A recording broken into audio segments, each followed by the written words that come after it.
తండ్రి మీరే స్థిరపరచబడి ఈ అమూల్యమైన మర్మ వాక్కులను హృదయాంతరంగములకు గోచరపరచమని సంపన్న పరిశుద్ధ వాక్య బోధకుడైన యేసు నామమున మిక్కిలి వినేముగా బ్రతిమలాడి వేడుకొనుచున్నాము తండ్రి. ఆమేన్.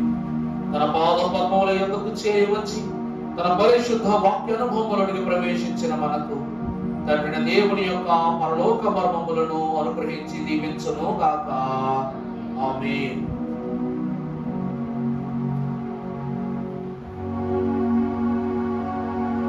యెహోవా శ్రేష్ఠ జనగణి తుల్యందయు ప్రణోతి. యెహోవా శ్రేష్ఠ జనగణి తుల్యందయు ప్రణోతి.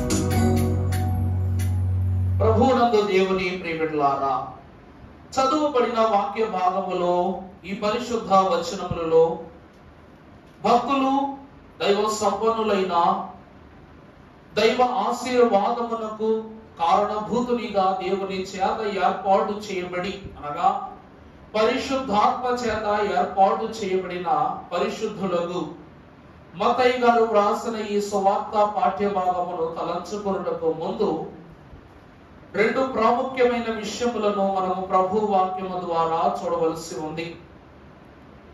యేసు క్రీస్తు ప్రభువారు తండ్రి చేత ఈ లోకమునకు పంపబడినను పరిశుద్ధాత్మ వలన మాత్రమే సువార్తలోనికి పంపబడ్డారు. ఇది అక్షర సత్యం అన్నారు దైవజనులైన దేవదాసయ్య గారు. బాప్తిస్మము పొందుకున్నప్పుడు ప్రభువు దేవుని మహిమలో ఉండలేదట.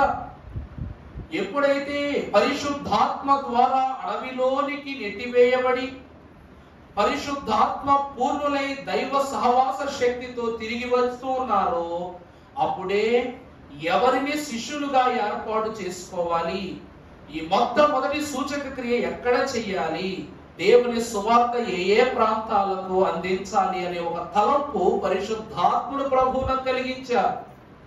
అలాగనే ప్రభువైన దేవదేవుడు యేసు క్రీస్తు ప్రభువుగా పునరుద్ధానుడై ఆరోహణమైన తరువాత మేడగది అనుభవములు మరలా పరిశుద్ధాత్ముడే చీట్లీ ద్వారా ఎవరిని ఏర్పరచుకున్నారు?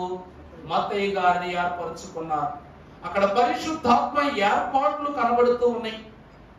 ఆ ఏర్పాటునకు మూల పురుషునిగా కనబడుతున్న మత్తయి గారు మొదటి సువార్తికునిగా కనబడుతున్నమే కాక యేసు క్రీస్తు ప్రభువు యొక్క వంశావళిని ప్రారంభంలో రాశారంటే మత్తయి ఎవరనగా ప్రభు యొక్క గత జన్మ నుండి ప్రస్తుత జీవితము వరకు క్షుణ్ణంగా చదివిన వ్యక్తి. ప్రభు పక్కన లేకపోయినా వంశావళిలో మొదలుకొని ప్రభువు యొక్క హృదయ తలాంతులను కూడా బాగుగా చదివిన వ్యక్తి ఎవరు అనగా పరిశుద్ధుడైన మత్తయి గారు. ఈ మత్తయి గారు పరిశుద్ధ వాక్యములో రాస్తున్న మాట 2వ అధ్యాయంలో రాజు అయిన హేరోదు దినములయందు బెత్లెహేములో యేసు పుట్టిన పిమ్మట ఇదిగో తూర్పు దేశపు జ్ఞానులు యెరూషలేముకు వచ్చి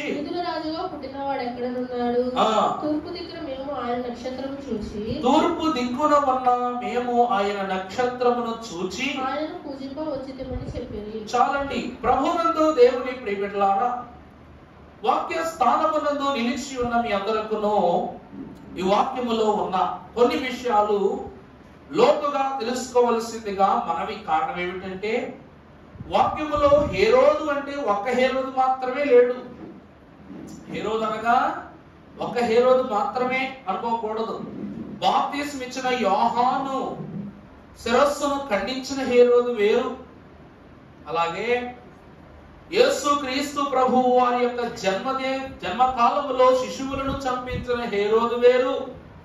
అలాగని ప్రియుడును దేవుని యొక్క సన్నిహితునిగా సాగిన మహాభక్తుడును పరమార్థ జ్ఞాని అయిన యోహాను సహోదరుడైన యాకోబును హతమార్చినటువంటి హేరోదును వేరు. మొత్తం ఎంతమంది హేరోదులు ఉన్నారు వాక్యంలో?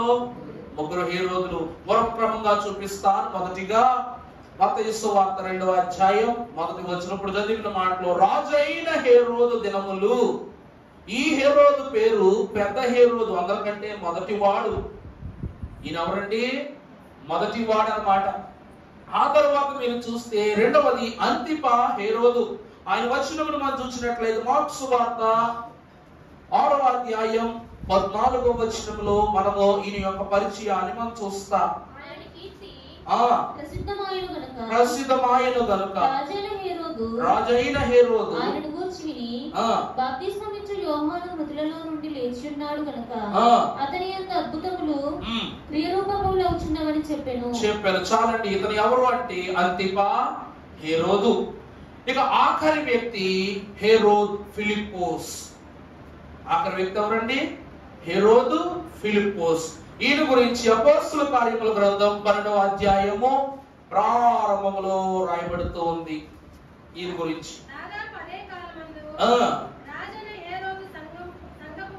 సంఘపు వారిలో కొందరిని బాధ పెట్టుటకు బలాత్కారముగా వారిని పట్టుకుని చాలండి, యోహాను సహోదరుడైన యాకోబును ఖడ్గముతో ఈ హేరోదు ఫిలిప్పోస్ అనేటువంటి 3వ తరము రాజు చంపించి వేశాడంట. దేవుని యొక్క మహాఘనమైన కృప యొద్దకు చేరి వచ్చిన వారులారా, ఇక్కడ మనము మాట్లాడుకొనుచున్న వ్యక్తి ఎవరు అనగా పెద్ద హేరోదు. ఈయన పరిశుద్ధ గ్రంథములో మహాక్రూరుడుగా కనబడుతూ ఉన్నారు. ముగ్గురు క్రూరులే గాని అతి క్రూరమైన పాపం చేసిన వ్యక్తి ఎవరంటే మొదటిగా కనబడుతున్న ఈ పెద్ద హేరోదు. ఎందుకంటే బాప్తిస్మం ఇచ్చు యోహాను ఒక వయసు వాడే, కానీ పరలోక రాజ్యము వీరిదే అని చెప్పిన ముక్కు పచ్చలారని పసికందుల యొక్క ప్రాణాలు తీయుటను బట్టి వాక్యములో భారీ పాపమూల్యాన్ని చెల్లించుకున్నవాడు ఎవరు అనగా ఈ హేరోదు. ఎలాగునైతే దేవుని యొక్క అంతస్తును బట్టి, దేవుని యొక్క స్వాస్యాన్ని బట్టి, దేవుని యొక్క ఎడబాటు కలిగి వీరి లోకంలో జీవిస్తున్నారో, అలా దేవుని చిత్తాన్ని నెరవేర్చకుండా ఎంతో మంది యొక్క తల్లుల యొక్క కడుపు కోతకు కారణమయ్యాడు ఇతను. ఈరోజు కేవలం ఇదంతా జరగడానికి గల కారణం ఏమిటంటే ఒకే ఒక్క మాట. ఆ మాట ఏమిటంటే యూదుల రాజుగా పుట్టినవాడు ఎక్కడా? చాలా. ఇప్పుడు ఈ ఆలయానికి అనుకోండి, నేను రాజుగా ఉన్నాను. ఈ ఇల్లు అనుకోండి, ఈ ఊరికి నేను ఒక రాజుగా పరిపాలన చేస్తున్నాను. పరిపాలన చేస్తుంటే నా పేరు దేశాల కీర్తి చెందుతుంది, గొప్పగా మాట్లాడుకుంటున్నారు. అప్పుడు అనుకోకుండా ఒక వ్యక్తి వచ్చి నా దగ్గరికి వచ్చి, బాబు మీ రాజుగారిని పిలు అన్నాడు. అంటే ఎట్లుంటుంది నాకు? గోవిందమ్మా, నేనే ఉన్నా, రాజ్యం నాదే, నేనే రాజుని. నెత్తి మీదేమో కలకలాడే కిరీటము, ఒంటి మీదేమో కళామందిర బట్టలు, మెల్లోనేమో లలిత జ్యువెలరీస్, అది గుండుగాది లలిత జ్యువెలరీస్ ఇవన్నీ వేసుకుని అటు ఇటు సింహాసనం మీద కూర్చొని తిరుగులాడుతూ ఉంటే నా దగ్గరికే వచ్చి ఒకసారి మీ రాజుగారిని బయటకు పిలుస్తావు అని అంటే ఎలా ఉంటుంది నాకు? రాజునే పట్టుకుని మీ రాజుగారిని పిలువ అనగానే ఎలా ఉంటది? కోపం వచ్చేదా? హేరోదు రాజు యొద్దకు వచ్చి యూదుల రాజుగా పుట్టిన వాడు ఎక్కడా అని అడుగుతున్నాడు. కోపం వస్తుందా రాదా? మామూలు వాళ్ళకి కోపం వస్తుంది. కానీ అసలే క్రూరుడు, మహాక్రూరుడు కాబట్టి ఏమొచ్చేసిందంట? బీపీ వచ్చేసిందంట. కోపం రాలేదు, ఏమొచ్చేసింది దీనికి? బీపీ వచ్చేసింది అనమాట. కంట్రోల్ చేసుకున్నాడు, టాబ్లెట్ వేసుకున్నాడు. టాబ్లెట్ వేసుకుని ఏమంటున్నాడు? నేను కూడా ఏం చేస్తున్నా?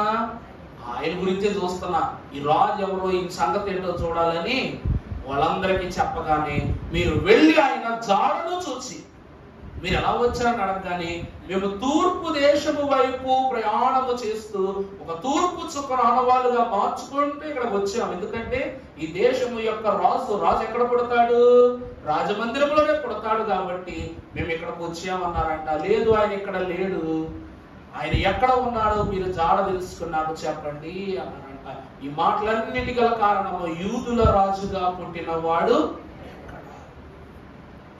ప్రభునందు దేవుని ప్రియబిడ్డలారా, ఇలా యూదుల రాజును చూడడానికి వచ్చిన వీరు వెళుతూ వెళుతూ వెళుతూ వెళుతూ ప్రభువును చూచి ఏమన్నారు? ఈయన కేవలం యూదులకు మాత్రమే రాజు కాదు, ఈయన సర్వభూమికి ఏమై ఉన్నారు? రాజు అయి ఉన్నారు. యూదుల రాజుగా ఉన్నవాడు ఎక్కడ అంటేనే పిల్లలు చంపేశాడు. ఇప్పుడు వెనక్కి వెళ్తూ ఆయన యూదుల రాజు కాదు, సర్వభూమికి రాజు అంటే ఇంకేం చేస్తాడు? అర్థమవుతుందా నా మాటమా? పిల్లవాడు ఎక్కడా చూడకుండానే పిల్లోడు ఎక్కడా అని అడిగిన పాప రాజు ఎక్కడ అడగగానే ఇంతమంది పిల్లల చావులకు కారణమయ్యాడు. చూసిన బిడ్డ యూదులకు కాదు సర్వభూమికి రాజని ఒక్కసారి హేరోదు చెవిలో పడిందంటే ఏం చేస్తాడు చెప్పండి? పిల్లలు కాదు, తల్లిదండ్రులతో సహా భూమి మీద ఉన్న వారందరినీ చంపడానికి కంకణం కట్టుకుంటాడు. ప్రభునందు సంఘమా, అందుకే మంచి మాట చెడు నోట పలకబడకూడదు. మంచి మాట ఎప్పుడు? చెడు నోటిని పలకబడకూడదు, చెడు చెవిని పడకూడదు అంటే. ఎందుకంటే ఆ మంచి కూడా బయటకు ఎలా వస్తుంది? చెడుగానే వస్తుంది. వీరు ఒక మంచి మాట అడిగారు, కానీ చెడ్డవాని ఎదుట దైవజనులు కాదు భక్తులు అంటున్నారు, మంచి విత్తనములు మంచి నేలను పడినట్లయితేనే అవి మొలకెత్తుతాయి. రాతి నేలను పడినా ఎలా ఉంటాయి చెప్పండి? అవి ఎండిపోవు, నశించిపోవును, గాని మొలకలెత్త జాలబు అన్నారు. ఈరోజు సర్వలోకమునకును సర్వభూమికి రాజయ్యున్న ప్రభువుకు ఈయన ఎందుకు సర్వభూమికి రాజయ్య ఉన్నారంటే, ఒక్కొక్క దేశములో ఒక్కొక్క రాజుకి ఒక్కొక్క అంతస్తు ఒక్కో లక్షణం ఉంటది. అర్థమైందండి? ఒక రాజు యుద్ధం బాగా చేయొచ్చు, ఒక రాజు పాలన బాగా చేయొచ్చు, ఒక రాజు రాజ్యం అంతటిని సుభిక్షంగా ఉంచవచ్చు, ఒక రాజు ప్రజాపాలకుడై ఉండొచ్చు, మరొక రాజు ఏకపాలకుడై ఉండొచ్చు. అంతే కదా? రే మా ఓడి ఏ నిర్ణయం తీసుకుంటే అదే రా మా అందరి నిర్ణయం అంటాడు ఒకడు. మా వాడు అందరినీ బాగా చూసుకుంటాడు రా, అందుకు వాడంటే నాకు ఇష్టం రా అంటాడు ఇంకొకడు. రే కొడుకోడే చూసారా ఎప్పుడైనా మీరు? రీసెంట్గా ఏదో యూట్యూబ్ లో ట్రోలింగ్లు అవుతున్నాయి, సరదాకి జోకింగ్ల కోసం పెడుతున్నారు అనమాట. అట్లా ఇలాంటి లెక్కలో తప్పు అనుకోబాకండి. ఇలాంటి లెక్కలో కొన్ని మాటలు అన్నమాట. యేసు క్రీస్తు ప్రభువుని మీరు ఎప్పుడైతే చూచారో వీరు కూడా తూర్పు దేశపు జ్ఞానులు, అలాగనే రాజ కుటుంబీకులు కూడా. వీరు ఎవరు అనగా సర్వలోకమును ఏం చేస్తారు చెప్పండి? తిరుగుతూ తిరుగుతూ తిరుగుతూ పరిశుద్ధులకు ప్రభువు నిమిత్తము ఆయన చూడడానికి వచ్చారు. వీరు 2 సంవత్సరాల పైబడి ప్రయాణం చేస్తున్నారంటే ఎన్ని దేశాలు దాటుంటారు, ఎన్ని రాజులను చూసుంటారు, ఎన్ని రాజ్యాలను చూసుంటారు, వారి పాలనను చూసుంటారు చెప్పండి. నిజమా కాదమ్మా? ఇక్కడ నుంచి గుంటూరు వెళ్తున్నాం అనుకోండి, గుంటూరు వెళ్తుండగా మనకు రోడ్డు మీద మొన్న చూసిన షాపింగ్ మాల్ ఈ రోజు కనబడదు, అక్కడ ఇంకో పెద్ద షాపింగ్ మాల్ కనబడుతుంది. అప్పుడు దాన్ని బట్టి ఏమనుకుంటాం?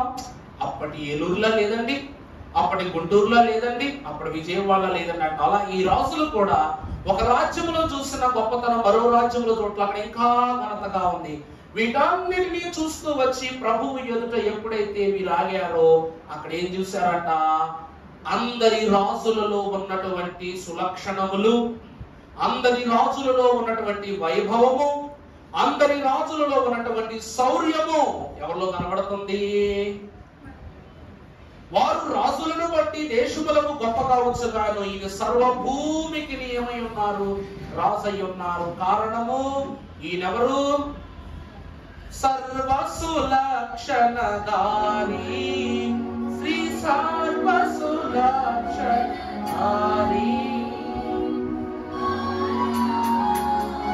చేసి కొనరాను అపానము, చేసి కొనరాను కార్యము చేసి కొనరాము. ఈయనెవరంట? సర్వసులక్షణధారి. అంటే సృష్టి అంతటిలో ఎంత మంచి లక్షణాలు ఉన్నవో అవన్నీ ఎవరిలో ఉన్నాయి? ఈ రాజులో ఇమిడిపోయి ఉన్నాయి. అందుకే ఈ రాజు సర్వభూమికి రాసయ్య ఉన్నారు. ఈ దినమున ఆ సర్వ సులక్షణధారియకు ప్రభువు ఎవరికి రాజయ్య ఉన్నారు ఈ దినమున వాక్యము ద్వారా మనం ధ్యానం చేసుకుందాం. పరిశుద్ధ గ్రంథములో నుండి గనుడు పరిశుద్ధుడైన దేవదేవుడు 2వ అధ్యాయం 10వ వచనం మనం ఒకసారి చదువుకున్నట్లయితే, వారు ఆ నక్షత్రమును చూచి అత్యానందభరితులై ఇంటిలోనికి వచ్చి తల్లి అయిన మరియను ఆ శిశువును చూచి సాగిలపడి ఆయనను పూజించి తమ పెట్టెలు విప్పి బంగారమును సాంబ్రాణిని గోళమును కానుకలుగా ఆయనకు సమర్పించిరి. చాలమ్మా. యోహాను సువార్త 10వ అధ్యాయం 37వ వచనమును చదువుకుందాము. అందుకు పిలాతు నీవు రాజువా అని ఆయనను అడుగగా యేసు నీవన్నట్టు నేను రాజునే సత్యమును గూర్చి సాక్ష్యమిచ్చుటకు నేను పుట్టితిని నేను పుట్టితిని ఇందు నిమిత్తమే ఈ లోకమునకు వచ్చితిని. చాలండి. దేవునికి మహిమ కలుగును గాక. ప్రభునందు ప్రియమిత్రులారా, దేవుని కృప ద్వారా ఆనాటి జ్ఞానులైన వారు అత్యానందభరితులై, అనగా రాజులకు రాజు ప్రభువులకు ప్రభువైన ప్రభువును చూస్తూ అత్యానందభరితులై రాజ కుటుంబీకులు వారి ఆనవాయితీకి తరగతుగా ఇస్తున్న కానుకలుగా వచ్చిన పెట్టెలను వారు తీసి ప్రభువుకు కానుకలు సమర్పించి వారు ఆనందపడ్డారు. ఆయన రాజు కాబట్టి. కానీ పిలాతు మహాభక్తుడు. అక్కడ మనం అంటున్నాం, ఈయన ఎవరికి రాజు అని ఈ లోకములో మనకు ఒక ప్రశ్న ఉంది. వారు వచ్చిన ప్రభువును చూస్తూ ఈయన సర్వ సృష్టికి రాజు అయి ఉన్నారు అని వారు నిర్ధారణ చేశారు. కానీ భక్తుడైన అలాగే రాజు అయిన పిలాతు అంటున్నారు, నువ్వు రాజువా అని అడుగుతున్నారు ఆయన. ఇప్పుడు ప్రభువు తనే స్వయముగా తన నోటితో చెప్తున్న సమాధానము, నువ్వు అనుకుంటున్నట్టు నేను రాజునే. నేను ఎందుకు పుట్టాను? సత్యమును గూర్చి సాక్ష్యం ఇచ్చుటకే నేను ఈ లోకములో పుట్టి ఉన్నాను. ప్రభువే స్వయముగా తన్ను తాను కనపరుచుకుంటున్నారు. ఏమని అంటే రాజుగా కనపరుచుకుంటున్నారు. అనగా దేవుని ప్రియమిత్రులారా, పరిశుద్ధుడకు ప్రభువు రాజు. ప్రభు ఎవరండి? రాజు. ఈ లోకములో ఎన్ని చట్టాలైనా చూడండి, ఒక రాజుకు శిక్ష ఇల్లేడు. నా మాట అర్థమవుతుందండి? ఒక రాజు ఇంకో రాజుకి శిక్ష ఇల్లేడు. అందుకే ఆ శిక్ష అనే క్రమం అమలు చేయకుండా యుద్ధాలు చేసుకుంటారు. నువ్వు గొప్ప, నేను గొప్ప అని. అంతే కదమ్మా? ఈ రాజ్యం నాకు కావాలి, నువ్వు పాలించలేకపోతున్నావు, అందుకని ఈ రాజ్యాన్ని కైవసం చేసుకోవాలి అని అనుకున్న రాజు ఏం చేస్తాడు? యుద్ధాన్ని ప్రకటిస్తాడు. నీ బలం ఎంతో, నా బలం ఎంత అన్నట్లు. కానీ ఈ లోకంలో బలమైన రాజు బలహీనుడైన రాజును జయించే కథలు వింటున్నామే గాని బలవంతుడైన రాజునకు బలహీనుడైన ఒక రాజు శిక్ష వేయుట సృష్టిలో మొట్టమొదటిగా జరిగిన ఒక గొప్ప అంతస్తు. అందుకే అడుగుతున్నాడు పిలాతు. ఎందుకంటే భార్య వచ్చి అంటది, ఏమండి మీరు కంగారు పడిపోయి ఎలాంటి చెడు నిర్ణయంతో తప్పుడు నిర్ణయంతో ఆయనకు శిక్ష అయితే వెయ్యొద్దు. ఎందుకంటే ఆయన నా తలంపులోను నా ఆలోచనలోను ఆయన చాలా పరిశుద్ధుడు అని పరిశుద్ధ అనుభవం ద్వారా నా దర్శనంలో కనబడింది. అందువలన మీరు పొరపాటును దారి మార్చుకుంటామో తలంపు మార్చుకున్నావు, తప్పుడుగా మీకు తీర్పు ఇవ్వబాకండి అని చెప్పగానే అప్పుడు పిలాతు మనసులో కూడా రైళ్లు పెరిగిట్టాయి అన్నమాట. అందుకు అడుగుతున్నాడు, ఏమని? నీవు రాజువా? ఎందరో గొప్ప రాజులు, 5 కోట్లు, అందులో 2 పిలాతు కోట్లే. ఏమండి? అందులో 2 పిలాతు కోట్లే. రెండోసారి వచ్చినప్పటికీ మొదటిసారి అడిగిన ప్రశ్న రెండోసారి అడుగుతున్నాడు, ఏమని? నీవు రాజువా? ఎక్కడ నోరు విప్పని ప్రభువు అక్కడ నోరు విప్పారు. నీవనుకొనుచుండునట్లు నేను రాసుని. ఈయన ఎందుకు పిలాతుకి సమాధానం చెప్పారంటే సత్యమును గురించి ఏమివ్వాలి. ఈయన రాజు అన్నది సత్యమా కాదా? సాక్ష్యం ఇస్తున్నారు. ప్రభునందు ప్రియబిడ్డలారా, ఒక వచనాన్ని చూద్దాం. మొదటి పేతురు రాసిన పత్రిక 1వ అధ్యాయం 14వ వచనం మనం ఒకసారి చదువుకుందాం. నేను పరిశుద్ధుడనై ఉన్నాను గనుక మీరును పరిశుద్ధులై ఉండుడని రాయబడి ఉన్నది. కాగా మీరు విధేయులకు పిల్లలై మీ పూర్వపు అజ్ఞాన దశలో మీకు ఉండి ఉన్న ఆశలను అనుసరించి ప్రవర్తింపక పిలిచిన వాడు పరిశుద్ధుడ యొక్క ప్రకారము మీరును సమస్త ప్రవక్తల యందు చాలండి. ప్రభునందు ప్రియబిడ్డలారా, ప్రభు అంటున్నారు పేతురు ద్వారా ఇచ్చిన మాట, నేను పరిశుద్ధులను కనుక మీరును. అసలు పరిశుద్ధులు అంటే ఎవరు? ఫస్ట్ ప్రభు పరిశుద్ధుడే. ఆనాడు మీకు చెప్పాను ప్రభువు ఎంత పరిశుద్ధుడు. ప్రారంభంలో మనం చదువుకున్నాం ఏమని, ప్రభు ఎంత పరిశుద్ధుడు మీరు చెప్పండి. ఆయన ఎంత పరిశుద్ధుడు? ఎంత పరిశుద్ధుడా? ఎంత పరిశుద్ధుడా? ఎంత పరిశుద్ధుడా? ఇంకొకరు వస్తారా ఈ పక్కకి? ఈ పక్కకు ఇంకొకరు వస్తారా? చెప్పండి, ఎంత పరిశుద్ధుడు? ఎంత పరిశుద్ధుడు అనే మాటకు వస్తే, తను పాపము చెయ్యకపోయినా సరే నువ్వు పాపివి అని ఆయనకు శిక్షేసినా సరే, తండ్రి మీరు ఏం చేస్తున్నారు, వీరు ఎరుగరు కనుక క్షమించుము అని క్షమాగుణముతో నిన్ను ప్రేమించే అంత పరిశుద్ధుడైన. అర్థమైందా అండి? ఆయన ఎంత పరిశుద్ధుడంటే లోకము మాలిన్య దశలో ఉన్న మస్తు వంటిది, దానిలో ఏది సంచరించినను అది మాలిన్యం అయిపోవునని తెలిసినను పవిత్రమైన తన ప్రియ కుమారుని ఈ లోకమునకు పంపి కష్టపెట్టుటకు ఇష్టపడినంత గొప్ప పరిశుద్ధుడు తండ్రి. అర్థమైందండి? తెలిసి పన్నీరు తీసుకుని వెళ్ళి బూడిదలో పోస్తావా? ప్రభు అంతటి పన్నీరు బూడిద వంటి మానవ యొక్క జీవితంలోనికి పోయగా ఆయన అశుద్ధుడవుతాడని తెలిసి కూడా మన మీద కలిగిన గొప్ప ప్రేమను బట్టి ఆయన ప్రియ కుమారుని పంపినంత పరిశుద్ధుడు. అంత మాత్రమే కాక తన ఒక తల్లి యొక్క క్షోభ, మానసిక క్షోభకు తనకు కారణమవుతాడని తెలిసి స్త్రీ గర్భమున మానవ దేహమును అంటారు కదా ఒక మాట, ఏమిటది? పాపము పరిపక్వత చెంది ఎలా మారిందంట? మరణముగా. పాపం ఏం ధరించింది? గర్భం ధరించి మరణం. చూడండి, అందుకే భక్తులు ఏమంటారు, నజరేతు నుండి మంచిది ఏదైనా చెప్పలమ్మా వచ్చునా?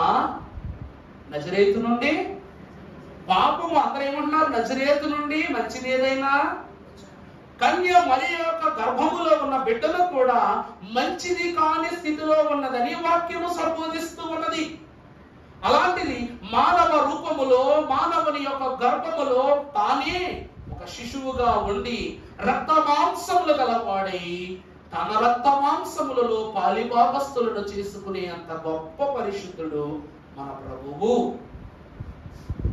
ఇంత పరిశుద్ధుడు అంటే ఆది కాండము మొదలుపెట్టి, అనాది మొదలుపెట్టి అంత్యము వరకు, అనంతము వరకు ఆయన ఏమై ఉన్నారు? పరిశుద్ధుడై ఉన్నారు. హేబేలును విడిచిపెట్టలేదు, ఈరోజు మనల్ని విడిచిపెట్టట్లేదు, రేపు మన బిడ్డల్ని విడిచిపెట్టలేదు. దేవుని ప్రియ బిడ్డలారా, ఆయన ఎంత పరిశుద్ధుడు అంటే అనాది పరిశుద్ధుడు, అనంత పరిశుద్ధుడు. ఇప్పుడు ఆయన అంటున్నారు, నేను పరిశుద్ధులను గనక మీరును పరిశుద్ధులై ఉండుడి.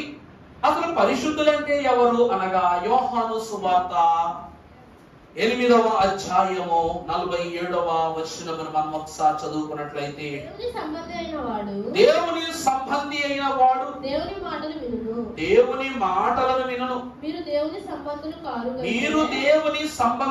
కారు కనుకనే మీరు వినరని చెప్పారు. పరిశుద్ధులంటే ఎవరు?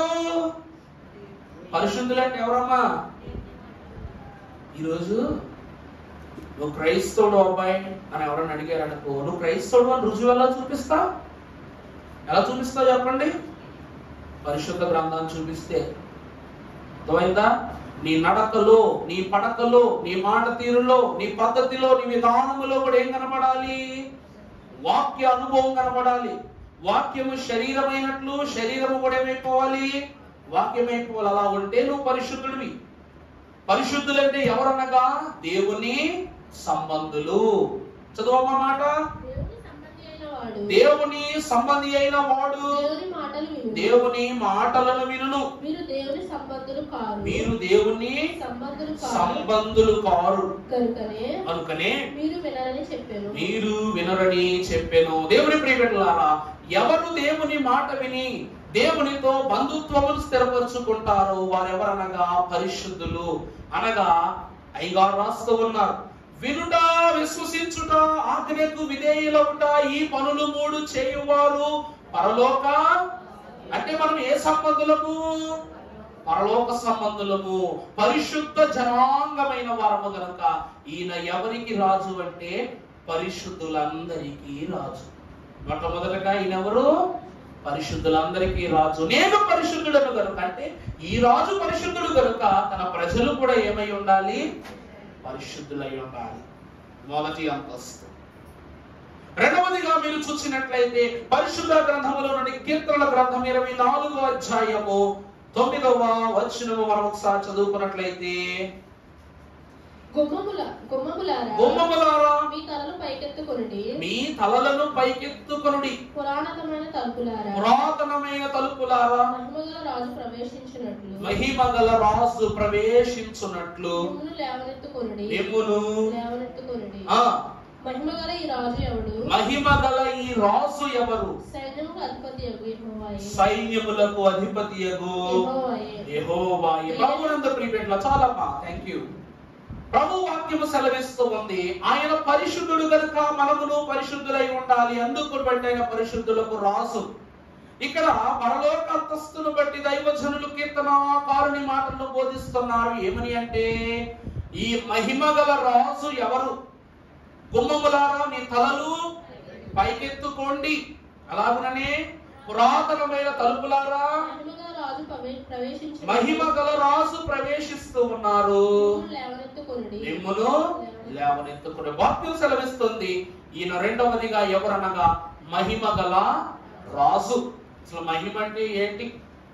నిర్గమకాండములో మనం చూస్తాం. భక్తుడైన మోషే మాటలు 33వ అధ్యాయం 18వ వచనములో మోషే అడుగుతాడన్నమాట, ప్రభువా నీ మహిమ నాకు కావాలని. చదువు తల్లి, నిర్గమకాండం 33వ అధ్యాయం 18. అతడు దయచేసి నీ మహిమను నాకు చూపుమనగా, నీ మహిమను నాకు చూపుమనగా ఆయన నా మంచితనం అంతయు నీ ఎదుట కనపరచెదను. చాలండి. ఇక్కడ మోషే మహాభక్తుడు దేవుని యొద్ద నుండి ఏం కోరుకుంటున్నాడు? ఏం కోరుకుంటున్నాడు? చదవండి. ఏమని? నీ మహిమంతా నాకు కావాలి. అందుకేగా పాడుకుంటాం, మహిమ తోడా కపివేయు మహిమ కొరకు సీతాపడు మహిమ జీవులనుగా మార్చి మహిమలోనికి చేర్చుకొనును. యేసు ప్రభు వాచుచున్నా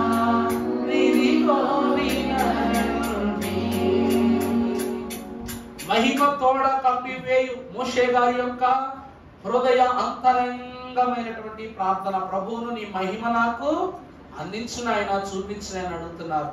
అంత మాత్రమే కాక కీర్తనాకారుడైన దావీదు అడుగుతున్నాడు మరొక మాట. ఏమిటంటే 27వ అధ్యాయం 4వ వచనం కీర్తన గ్రంథంలో చూస్తే దేవుని యొక్క ప్రసన్నతను కోరుతున్నాడు. యెహోవా యొద్ద ఒక వరము అడిగితిని, నేను దానిని వెదకుచున్నాను. యెహోవా ప్రసన్నతను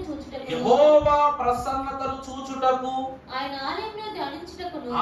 ఆలయములో ధ్యానించుటకు నా జీవితకాలమంతయు నేను యెహోవా మందిరంలో నివసింపగోరుచున్నాను. చాలండి. దేవుని ప్రియబిడ్డలారా, భక్తుడైన దావీదు గారు యెహోవా ఎదుట ఒక వరం అడుగుతున్నారంట. ప్రసన్నత.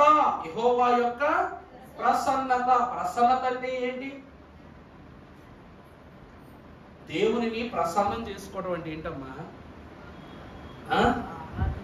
ఏమండి? ప్రసన్నం చేసుకోవటం అంటే ఏంటి చెప్పండి?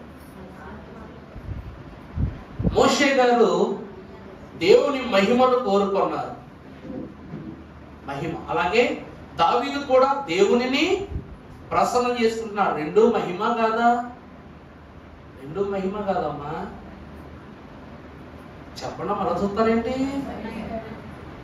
వాక్యంలో భక్తులు కూడా రాస్తున్నారు, మన దైవజనులు రాశారు, హృదయమున తొట్టెలో నేయుందునని మొర్ర. దావీదు అంటున్న మాట ఏమిటి? ప్రభువా నువ్వు నాలో ఉండు, అందుకే నాలో ఉన్నవాడు లోకములో ఉన్నవానికంటే గొప్పవాడు. అంటే దేవుని దావీదు ఏం చేసుకున్నాడు? ప్రసన్నం చేసుకున్నాడు. అంటే తనలో ఇమిడ్చుకున్నాడండి. చూస్తారు ప్రసన్నత అనగా దేవుని ప్రభావమును మన మీదకు చెప్పండి ఆహ్వానించుట. అందువలన దేవునిలో ఉండటాన్ని బట్టి నీకు మహిమ, దేవుడు నీలో ఉండటాన్ని బట్టి అధిక మహిమ. అర్థమైందండి? ఒక పాట ఉంటుంది, గుర్తు రావట్లేదు కానీ, ఇప్పటి వరకు దేవుడు నీతో నడిచాడంట, ఇక మీదట తనతో నువ్వేం చేయాలి? నడవాలి. దేవుడు నడిపించినంత సేపు మహిమలు నడిచావు, దేవుడితో నువ్వు నడవటానికి అనగా దేవుడు నడిపించినట్లు నువ్వు నడిచినట్లయితే నువ్వు మహిమ నుండి ఎక్కడికి వెళతావు? అధిక మహిమలోకి వెళతావు. అందుకే గుమ్మములారా మీ యొక్క తలలు పైకెత్తండి, మీరు మహిమ గలవారే, సంతోషించాలి. కానీ ప్రభువుని ఎప్పుడైతే మీరు కన్నులారా చూస్తారు, సున్యన ప్రవక్త అంటాడుగా, నీవు నీ జనుల ఎదుట కనపరిచిన రక్షణ నేను కన్నులారా ఆయన చూచినప్పుడే ఆయనను చూచిన అంతయు సరి అవును. ఈయన ఎవరు అనగా ఆయనే మీ రాజు, మహిమ గల రాజు అని గ్రహించున్నట్లుగా బొమ్మములారా మీ తలలు పైకెత్తి ఆ రాజును చూడండి అంటున్నారు. ఈరోజు ప్రభువునందు ప్రియ సంఘమా, యూదుల రాజుగా వచ్చిన వాడు ఎక్కడని హేరోదు దగ్గరికి వెళ్ళి గౌరవంగా గర్వంగా అడిగారు తూర్పు జ్ఞానులు. అదే ప్రభు దగ్గరికి వచ్చేసరికి వారి యొక్క అధికారం, వారి సమస్త స్థితి ఏమైపోయింది? తొట్టె ఎదుట మోకరించటం.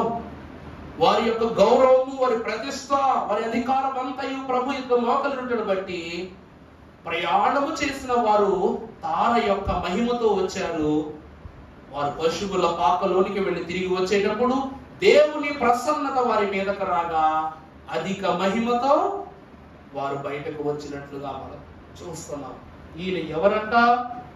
పరలోక మహిమను భూమి మీదకే తెచ్చిన మహిమ గల రాజు. చెప్పానుగా, సాధు సుందర్ సింగ్ గారు ఏమన్నారు? ప్రభువా నేను పాతాళమునకు దాసుడైతే పంపేసేయ్, పరలోకమునకు దాసుడైతే తీసుకుని వెళ్ళిపో, కానీ అక్కడ ఉన్నా నువ్వు నాతోనే ఉండాలి, ఇక్కడ ఉన్నా నాతోనే ఉండాలి. ఎందుకంటే నీవు లేని చోట నాకు అంతా చీకటే. పరలోకములో నేనున్నా నీవు లేకపోతే నాకు చీకటే. పాతాళములో ఉండి నువ్వు నాతో ఉంటే అప్పుడు నిజంగానే వెలుగు అన్నాడు భక్తుడు. అందువలన దేవుని ప్రియబిడ్డలారా, పరలోకములో మహిమంతా భూమి మీదకి వచ్చేసింది కాబట్టి చుక్క యొక్క వెలుగులో మహిమను వెతుక్కుంటూ వచ్చిన వారు క్రీస్తును చూచి అధిక మహిమలోకి ప్రవేశించారు. అందువలన ఈయన ఎవరు అనగా మహిమ గల రాజు. మూడవదిగా గమనించినట్లయితే పరిశుద్ధులకు ప్రభు 21వ అధ్యాయం మత్తయి సువార్త 5వ వచనంలో మనం చూస్తే, మత్తయి సువార్త 21:5, ఇదిగో ఈ రాజు సాత్వికుడై గాడిదను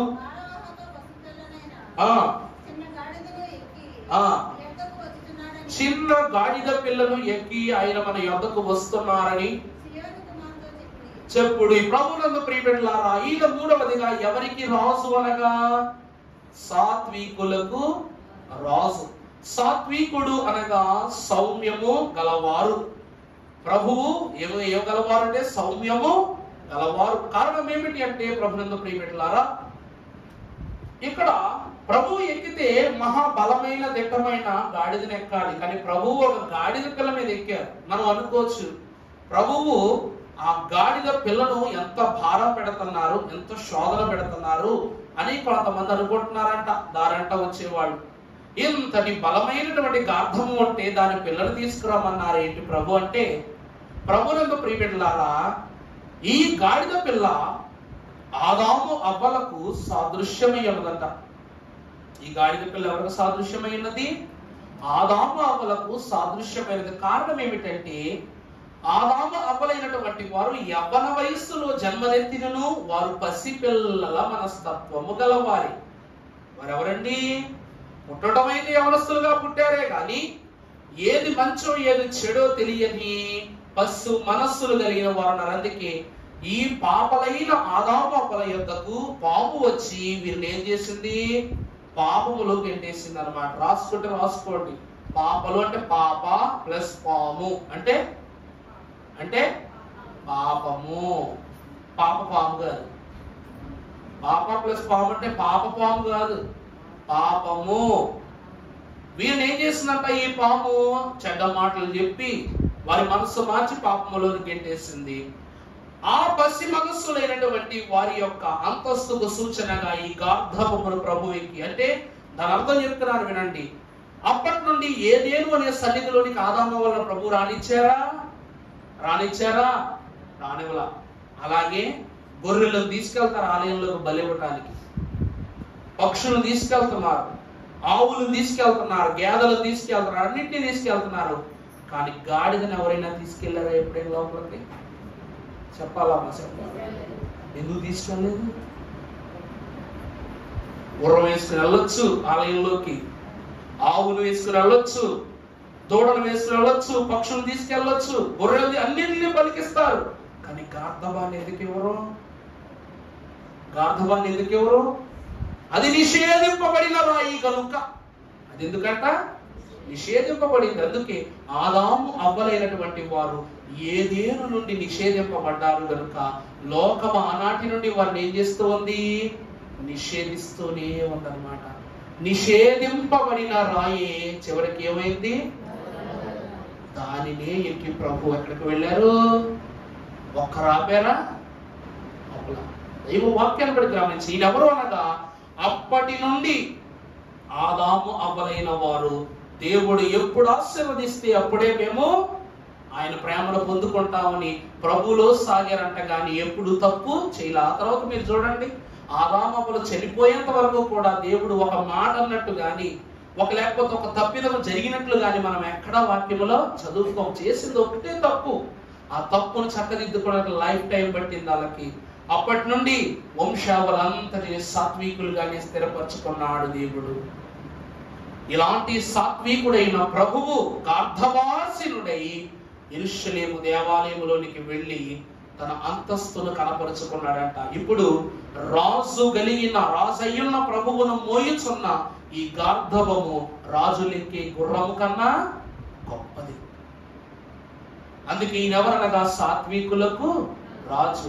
అదేంటండి మీరు మనుషుల గురించి చెప్తారంటే, ఈ గాడిద గురించి చెప్తున్నారు ఏంటంటే, ఒక మాట చూద్దాం. మత్తయి సువార్త 11వ అధ్యాయము 29వ వచనం మనము చూస్తే, నేను సాత్వికుడును దీన మనస్సు గలవాడను గనుక మీ మీద నా కాడి ఎత్తుకుని నా యొద్ద చేర్చుకొనుడి. చూసారా? నా యొద్ద ప్రభు ఏమంటున్నారు? మీ మీద నా కాడి. చూడాలి, ఇక్కడ చూడాలి. ప్రభు ఏమంటున్నారు? నేను సాత్వికుడను గనుక మీ మీద నా కాడి. అంటే ఏం చేయాలి? ప్రభువుని మనం ఎక్కడ పెట్టుకోవాలి? మన భుజాల మీద మోసుకుని వెళ్ళాలి. అదే మాట 1 తిమోతికి రాసిన పత్రిక 6వ అధ్యాయం 11వ వచనంలో కూడా ప్రభు రాస్తూ ఉన్నారు. చదువుకుందాం ఒక మాట. 1 తిమోతి రాసిన పత్రిక 6వ అధ్యాయం 11వ వచనం. దైవజనుడా నీవైతే చదువుమా. నీవైతే వీటిని విసర్జించి, దైవజనుడా నీవైతే వీటిని విసర్జించి నీతిని భక్తిని విశ్వాసమును ప్రేమను ఓర్పును సాత్వికమును సంపాదించుకొనుటకు ప్రయాసపడుము. చూసారా ప్రభు ఏమంటున్నారు? దైవజనుడా అంటే దేవుని జనమా, నువ్వేమేమి సంపాదించుకోవాలి? నీతి, ఇంకా భక్తిని, విశ్వాసమును, ప్రేమను, ఓర్పును, సాత్వికమును సంపాదించు. ఫస్ట్ ఏంటంట? నీతి. గాడిదకి తన యజమాని ఏది చెప్తే అదే నీతి. తెలుసా మీకు? గుర్రమైనా గంతులేస్తుందేమో, మనం పెంచుకునే కుక్క పిల్లైనా మనం కరుస్తాయేమో, కొన్నిసార్లు మన పశువులు పాలు ఒక మనల్ని దొరుకుతాయి, కానీ గాడిద అట్లా చేయదంట యజమానుణ్ణి. గాడిద కుక్క కథ అంటారు చూసారా? ఎప్పుడైనా విన్నారా? గాడిద కుక్క ఒక ఇంట్లో ఒక యజమానుడు పెంచుకుంటున్నాడంట. దొంగలు పడితే ఏం చేయలేదు, కుక్క విశ్వాసంగా ఉండి అరవాల్సిన కుక్క ఏమో నిద్రపోయింది. యజమానుడి మీద ప్రేమ ఎక్కువైపోయి గాడిద తెలిసిందంట. ఈ గాడిదని ఏం చేశాడు? బాధేశాడు. అయినా దేవుని అందా ఏం చేయాల, అరిశాడు కాబట్టి కొట్టాడు కాబట్టి నొక్క తల్లు తలితే పోయేది కదా అనుకో కాకుండా ఏం చేసింది ఇది, ఇంకా నేను అరవడం గమ్మున ఉండడం బెటర్, గమ్మున ఉంది. పగలేసరికి ఏమైపోయింది, ఆడేమైపోయింది, వచ్చి దీన్ని కొట్టాడు. ఇది మాట్లాడటం మానేసేసరికి పొద్దున లేచాడు, తల కొట్టుకున్నాడు అనమాట. దొంగతనం చేసుకెళ్ళిపోయాడు. కాబట్టి మొదటి దీని నీతి దీనికి ఉంది. రెండవది ఏమిటంట అమ్మా? భక్తి. యజమానుని మాట తప్ప గాడిదలు ఎవరి మాట వినవు. ఇప్పుడైతే గాడిదలు లేవు, కానీ ఒకప్పుడు చాకల వారి దగ్గర ఉండే ఒకే ఒక వాహనం ఏంటి చెప్పండి? ఇప్పటికే సైకిళ్ళు బళ్ళు లేకపోయినంటే ఇవే వాహనాలు ప్రతి చోట. అందువలన ఇది యజమానునికి ఎంత భక్తిగా ఉండాలి, ఎంత నమ్మకం ఉండాలి. గాడిద గోల పెట్టదంట. ఆకలిస్తే గాడిద ఏం చేయదంట? గోల పెట్టదంట. అది ఎప్పుడు గోల పెడుతుందంటే దానికి లోపల ఏదైనా బలహీనతో బాధ కలిగినప్పుడు తప్ప. నాకు ఆకలేస్తుందని గేదెలు అరవదు, కుక్కలాగా అరవదంట. అంత భక్తి యజమాని ఎప్పుడు పెడితే అప్పుడే పోవా, మిగిలిన టైంలో అరవదు. మూడోది ఏంటమ్మా? విశ్వాసం. తన యజమానికి తప్ప ఇంకెవరినైనా ఎగిరిదొద్దంతే. తర్వాత ప్రేమ, సేమ్. తర్వాత ఓర్పు.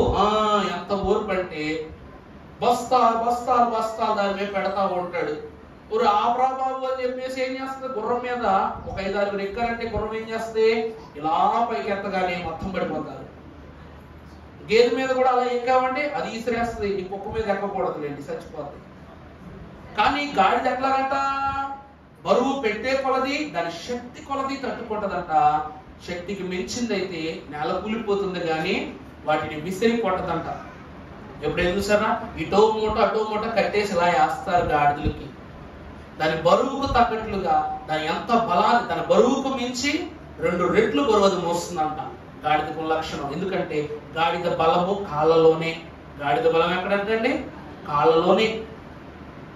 గుర్రము యొక్క బలము కంటి చూపులో ఉండదంట. ఎందుకంటే గుర్రము ఒక దారిని చూచిందంటే ఎంత దూరం పరిగెత్తాలో క్యాలిక్యులేషన్ వేసేసుకుంటుందంట. అందుకే ఏం చేస్తారు, గుర్రబళ్ళకి ఏం చేస్తారు, కళ్ళకి గంతలు కడతారు. ఎందుకంటే అది వెళుతున్న దారి తెలిస్తే దారి అది అనుకున్న ప్లేస్కి వెళ్ళగానే ఆగిపోద్ది కాబట్టి దానికి ఏం చేస్తారు, కళ్ళు కట్టేస్తారు. అది పరిగెడుతుంది, దానికి తెలియదు కూడా ఎంత దూరం అయినా పరిగెడుతుంది. అలా ఈ గాడిద కూడా దాని యొక్క ఓర్పు ఎంతైనా కూర్చుకుంటుంది. తరువాత సాత్వికం. సాత్వికం అనగా సౌమ్యత. సౌమ్యత, తగ్గించుకునే గుణం. ఆ తర్వాత అంతేనా? ఈ గుణాలన్నీ ఎవరిలో కనబడుతున్నాయి? ఎవరిలో కనబడుతున్నాయి? మనము కూడా గార్ధవం వంటి వారమే. ఎందుకంటే ప్రభు ఏమంటున్నారు, మీ మీద నా కాడి ఎత్తుకోండి అంటున్నారు. ప్రభు ఏమంటున్నారండి, ఆయన సాత్వికులకు రాజు అంటే మనం ఎవరము? దేవుని బట్టి దీన మనస్సు గలవారము, సౌమ్యము గలవారము. మనల్ని మనం గాడితో పోల్చుకోకూడదా? ప్రతిరోజు సింహమేనా? ప్రతిరోజు పులేనా? ప్రతిరోజు పక్షిరాజేనా? ప్రతిరోజు పావురమేనా? నిన్ను నువ్వు ఇక్కడ గార్ధవముతో పోల్చుకున్నట్లయితే గొర్రె పిల్ల అంతస్తులోనికి ప్రభుని తీసుకుని వెళతారు. అందుకే ఆయన సాత్వికులకు రాసు. సమయం అవుతుంది కనుక త్వరగా ముగిస్తాను. కీర్తనల గ్రంథం 47వ అధ్యాయము 7వ వచనం చదువుకుందా? కీర్తన గ్రంథం. ఆయన సర్వభూమికి రాజై ఉన్నారు. రమ్యముగా ప్రభునందు ప్రియబిడ్డలారా, ఇందాక చదివారు, ఇదిగో గుమ్మములారా మీ తలలను పైకెత్తుడి, పురాతనమైన తలుపులారా మహిమ గల రాజు వచ్చుచున్నాడు. ఈయన ఎవరు అనగా మహిమ గల రాజు. మహిమను మహికి తెచ్చిన మహోన్నతుడైన రాజు కనుక వాక్యం అంటూ ఉంది. ఈయన దేనికి రాజు అనగా సర్వభూమికి రాజైన. ఇది జ్ఞానుల యొక్క మాటని మహాభక్తులు శ్రీ ఫాదర్ ఎం దేవదాసయ్య గారు తెలియజేశారు. అందుకే ఒక్కంటే దేవుడు ఒంటరిగానే ఉండే అనాదిని. అందుకే ఆ పాటలో 3వ చరణం కనుక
గనుక సర్వంబునకు కర్త అయిన చూడాలి కర్త అయిన ఏకదేవుని ఏం చేయాలి? కర్త అయిన ఏకదేవుని కనుగొన్న వారెవరు? చెప్పండి, గట్టి చెప్పండి. కరెక్టే, జ్ఞానులు. అర్థమైందా? గనుక సర్వమునకు కర్త అయి ఉన్న ఏకదేవుని ఏం చేయాలి? కనుగోలలా. కనుగొన్న వారు తూర్పు దేశపు జ్ఞానులు. కనుగొన్న వారు చెప్తున్నారు ఈయన సర్వభూమికి రాసిన వారు. అందుకే భక్తురాలైనటువంటి శాబాదేశురాలు అంటది, సొలొమోను కన్నా గొప్పవాడు ఎక్కడ ఉన్నాడు? ప్రభు ఎవరంట? గొప్పవాడు. సొలొమోను కన్నా గొప్పవాడు. తన జ్ఞానమే గొప్ప అని విర్రవీగుతున్నాడు సొలొమోను. మరి ఏం చేస్తాం? దేవుడి యొద్ద నుండి మనకు ఒక బహుమానం వచ్చిందని మనం ఏం చేస్తాం? దేవుడు నాకే ఇచ్చాడబ్బా, నాకు మాత్రమే ఇచ్చాడబ్బా అని ఆ సంతోషం ఉంటది. సొలొమోను కూడా ఈ జ్ఞానమంతటిని బట్టి విర్రవీగుతున్నప్పుడు శాబాదేశురాలు అంటుందంట ఏమని? ఈ జ్ఞానమునకు ఆధారమును దీన్ని అందించిన వాడునయ్యున్న గొప్పవాడైన దేవుడు ఎక్కడున్నారు? ఇక్కడ ఉన్నాడని యేసుక్రీస్తు ప్రభువును సూచిస్తున్నారు. కారణం ఏమిటంటే సొలొమోను జ్ఞానమోడి విప్పునకు సైతము పోసుపోదు గనుక. అందుకే ఇది ఎవరు అంటే సర్వభూమికి రాజు. సొలొమోనా, నువ్వు అనుకొనవచ్చు యెరూషలేము మహాపట్టణము సర్వదేశములకు యెరూషలేము ఏమై ఉన్నది?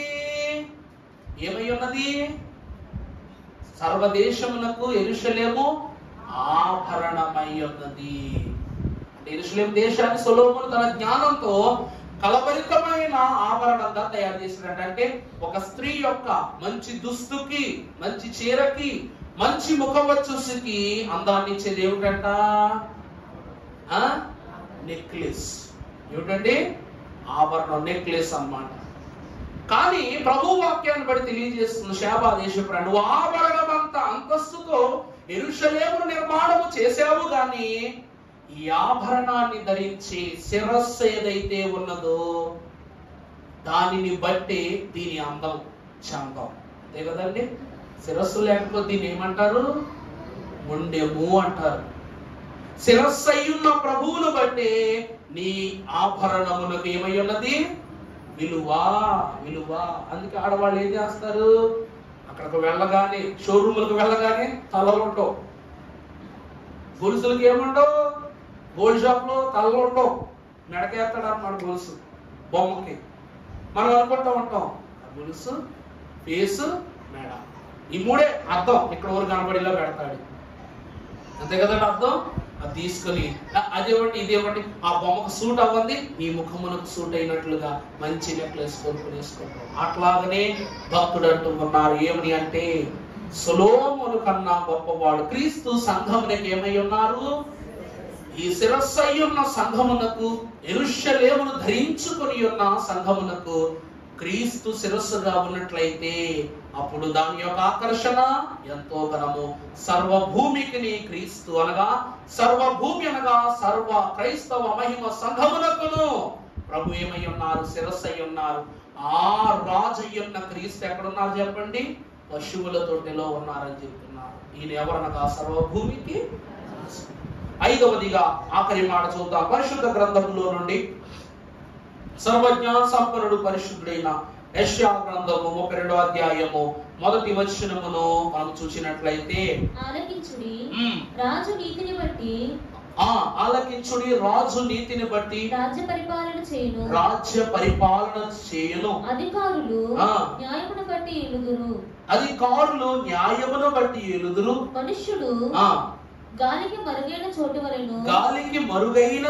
వలెను, గాలివానకు చాటైన చోటు వలెను. చాలండి. ప్రభునందు దేవుని ప్రియమిత్రులారా, వాక్యమును బట్టి మనం చూస్తే మనుష్యుని యొక్క అంతస్తు గాలికి మరుగైన చోటులా ఉంటుందట. మరి మన స్థితి అట్లాగే ఉన్నప్పుడు మరి దేవుడు సర్వభూమికి రాజయ్యుండి దారి తప్పుతున్న మనుష్యుని యొక్క అంతస్తును మరి ఎలా బాగు చేస్తాడు? ఇప్పుడు ఒక దేశంలో ఉన్న ప్రజలను చూసుకోవాలంటేనే బోల్డని బాధ్యతలు. అలాగా సమస్త సృష్టిని ప్రభు యొక్క కన్ను తేటగా చూస్తుందన్నది వాక్యములో భక్తులు రాశారు. ఆ భక్తుని యొక్క మాటను బట్టి దారి తప్పుతున్న మనుష్యులకు దైవ మార్గమును ఉపదేశించుటకు ఆయన ఈ లోకమున సర్వభూమికి ఒక రాజ్య స్థాపన జరిగించారట. అదే కీర్తనల గ్రంథము 100వ అధ్యాయం 3వ వచనంలో ప్రభు రాస్తున్న మాట కీర్తనకారుడి ద్వారా చదువు తల్లి ముగించుకుందాం. యెహోవాయే. చాలండి. భక్తులు అంటున్నారు, జ్ఞానులైన వారు అంటున్నారు, గొల్లలైన వారు అంటున్నారు, దూతలైన వారు అంటున్నారు. ఏమిటంటే దూతలు ప్రభువును చూశారు, రక్షకుడైన రాజును చూశారు, జ్ఞానులు చూశారు, గొల్లలు చూశారు. బయటకు వెళ్ళి అనగా ఆ యొక్క సత్రములో నుండి బయటకు వెళ్ళి ప్రతి వ్యక్తికి ఏమని చెప్తున్నారంట? యెహోవాయే దేవుడని తెలుసుకుని, తర్వాత ఆయనే మనలను పుట్టించెను, మనము ఆయన వారము, మనము ఆయన ప్రజలము, ఆయన మేపు గొర్రెలు. ఒక మాట చూడండి అమ్మా, మనము ఆయన వారం అంటే ఆయన ఏర్పరచుకున్న వారము, ఆయన మేపు గొర్రెలము అనగా ప్రధాన కాపరి అయిన ప్రభువు మనల్ని ఏం చేస్తూ ఉన్నారు? మేపుచూ ఉన్నారు. అంటే మన పాలకుడు ఎవరు? ప్రభువే. మన రక్షకుడు ఎవరు? ప్రభువే. రాజు కాపరా కాదా? రాజు అంటే కాపరా కాదా? ప్రభు యొక్క వాక్యాన్ని బట్టి కీర్తనకారుడు అదే అంటున్నాడు. అక్కడ ఇక్కడ ఒక్కొక్క మంద కాపురు అంటాడు. కానీ భూమి మీద ఉన్న సకల జనులని చెప్పబడుతున్న సమస్త గొర్రెలుగా కనబడుతున్న మనుషులకు ఒక్కరే కాపరి, ప్రధాన కాపరి. ఎవరంట?